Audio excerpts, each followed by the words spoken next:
এই বর্ତ୍ତନା ମାଟିରେ ଯିଏ এই କାର୍ଯ୍ୟକ୍ରମ କରୁଛନ୍ତି ସେ ଅଞ୍ଚଳର ପୁଅ ପହଲା ପ୍ରହ୍ଲାଦ ପାଣିଗ୍ରାହୀ ସନ୍ନ୍ୟାସ ଧର୍ମ ଗ୍ରହଣ କରିସାରିଲା ପରେ ସେ ରାଧାକୃଷ୍ଣ ଦାସ ନାମରେ ପରିଚିତ ହୋଇଛନ୍ତି।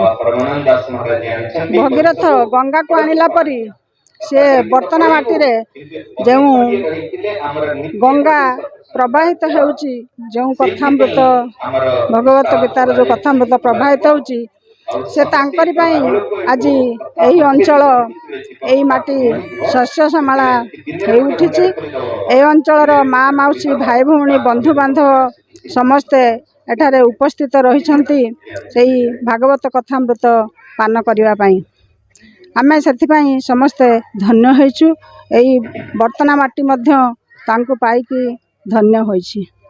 ଗ୍ରାମବାସୀ ଆମକୁ ବହୁତ ଖୁସି ଲାଗୁଛି, ଆନନ୍ଦ ଲାଗୁଛି। ଏଭଳି ଏକ ଭକ୍ତିମୟ ପରିବେଶ ଆମ ଗ୍ରାମରେ ସୃଷ୍ଟି ହୋଇଛି। କାରଣ ଆଜି ଯିଏକି ଆଜି ପ୍ରହ୍ଲାଦ ମହାରାଜ ଯିଏ ଆସୁଛନ୍ତି ଆମ ଗାଁକୁ, ସେ ମୋର ଅତି ବାଲ୍ୟ ବନ୍ଧୁ, ଆମ ଗାଁର ପୁଅ, ମୋ ସାଙ୍ଗରେ ପାଠ ପଢ଼ିଥିଲୁ। ସେ ଦୀର୍ଘ 35 ବର୍ଷ ତଳୁ ଏ ଆମର ଗାଁରୁ ସେ ଘରୁ ସନ୍ନ୍ୟାସ ନେଇ ବୃନ୍ଦାବନବାସୀ ହୋଇଛନ୍ତି ଏବଂ ସେ ଦୀର୍ଘ 35 ବର୍ଷ ପରେ ଆଜି ଆମ ଗ୍ରାମକୁ ଆସି ଏକ ଯେଉଁ ଭାଗବତ କଥାମୃତ ପ୍ରବଚନ 1 ସପ୍ତାହ ଧରି ପାଳନ କରି ଏତେ ବଡ଼ ଭକ୍ତିମୟ ମାହୋଲ ସୃଷ୍ଟି କରିଛନ୍ତି, ଯାହାକି ଆମ ଦେହ ଆଉ ମନ ଆତ୍ମା ଆମ ଶରୀର ସବୁକିଛି ପବିତ୍ର ହୋଇଯାଇଛି। ଆମେ ସମସ୍ତେ ଗ୍ରାମବାସୀ ଗର୍ବ ଅନୁଭବ କରୁଛୁ ଯେ ଏଭଳି ଏକ ଭକ୍ତିମୟ ପରିବେଶ ସୃଷ୍ଟି ହୋଇଥିବାରୁ ଆମେ ଗର୍ବ ଅନୁଭବ କରୁଛୁ ଏବଂ ସେ ମହାରାଜଙ୍କୁ ଅନେକ ଅନେକ ଆମେ କୃତଜ୍ଞତା ଜ୍ଞାପନ କରୁଛୁ, ପବିତ୍ର ପ୍ରଣାମ ଜଣାଉଛୁ ଏହି ଗ୍ରାମକୁ ଆମ ମାଟିକୁ ପବିତ୍ର କରିଥିବାରୁ। এই ଭାଗବତ ଚର୍ଚ୍ଚା ତ ବହୁତ ଦିନ ଆଗରୁ ଏଟା ତାର ମାନେ ଆଲୋଚନା ହେଇଥିଲା, କିନ୍ତୁ ଯାହା ହଉ ଆଜି ଖୁସିର କଥା 7 ଦିନ ଚାଲିବ, 3 ଦିନ ହେଲା ଚାଲିଲାଣି। ଲୋକମାନେ ବହୁତ ଆଗ୍ରହର ସହିତ ଆସି ଶୁଣୁଛନ୍ତି। ନିଶ୍ଚିତ ଭାବରେ କର୍ମମୟ ଜୀବନରେ ଏଟା ନିହାତି ଆବଶ୍ୟକ ଆମର ଥିଲା। ଏ ଅଞ୍ଚଳ ପାଇଁ ଏଟା ବହୁତ ଖୁସିର କଥା। ଆମେ ନିଜକୁ ମାନେ ଭଗବାନଙ୍କ ପାଖରେ ସମର୍ପିତ ଦେବା ପାଇଁ ନିଜକୁ ଧନ୍ୟ ମନେ କରୁଛୁ।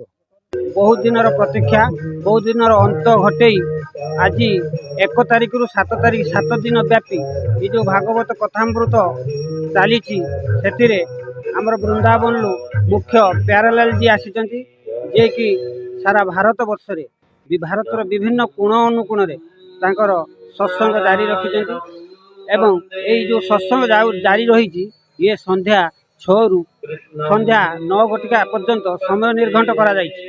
ଏଥିରେ ବିଭିନ୍ନ ଅଞ୍ଚଳରୁ ଭଗବତ ପ୍ରେମୀ ଭଗବତ କଥାମୃତକୁ ଶୁଣିବା ପାଇଁ ବହୁ ଭକ୍ତ ରୁଣ୍ଡୀଭୂତ ହେଉଛନ୍ତି। ଶେଷରେ ପ୍ରସାଦ ସେବନର ମଧ୍ୟ ବ୍ୟବସ୍ଥା ରହିଛି।